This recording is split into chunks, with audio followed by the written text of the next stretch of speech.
Doctor, वैद्यकीय शिक्षण घेत असताना तुमचे जे गाईड होते डॉक्टर दिनेश लोखंडे यांच्या प्रेमात तुम्ही पडलात आणि रेडिओलॉजीचा अभ्यास करताना मानवी शरीराच्या अंतर्गत अवयवांबद्दलचं ज्ञान घेत घेत असताना तुम्ही डॉक्टरांच्या दिलमध्ये कशी काय जागा मिळवली ते आमच्या प्रेक्षकांना सांगा. आणि एक पंजाबी कुडी मराठी मुलगी कशी झाली? हे अगदी माझा जवळचा विषय आहे खरं सांगायचं तर. कारण मला ना मी नेहमी 4 ओळी नेहमी सांगते की तिखी मिरची दिल्लीची, पुण्याचे लोणच्यात मुरले, दिनेशचे साथीनी द्विजचे बरोबर, लोखंडे कुटुंबाची चव वाढवली. तर चव वाढवली म्हणजे ह्यासाठी की मला स्वयंपाक खूप अधिक जीवा कंठस्थचा टॉपिक आहे. म्हणजे रेडिओलॉजी तर आहेच आहे, कारण ती माझी ओळख आहे, ती माझा स्वाभिमान आहे.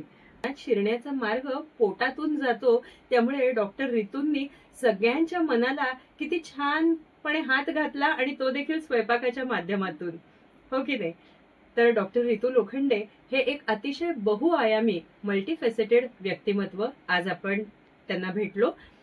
डॉक्टर रितू ह्या रेडिओलॉजिस्ट आहेत, फॅशनिस्ट आहेत, मॅरेथॉन रनर आहेत, क्रिकेटचीही त्यांना आवड आहे, त्या फूड ब्लॉगर आहेत, त्या इन्फ्लुएन्सर आहेत.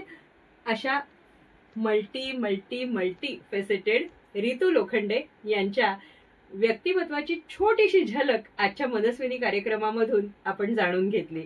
डॉक्टर रितू, आज आपण इथे आलात त्याबद्दल आमच्या सगळ्या मैत्रिणींकडनं आणि विद्यावाणी कम्युनिटी रेडिओ चॅनल तर्फे मी माधवी पानसरे आपले मनपूर्वक आभार मानते.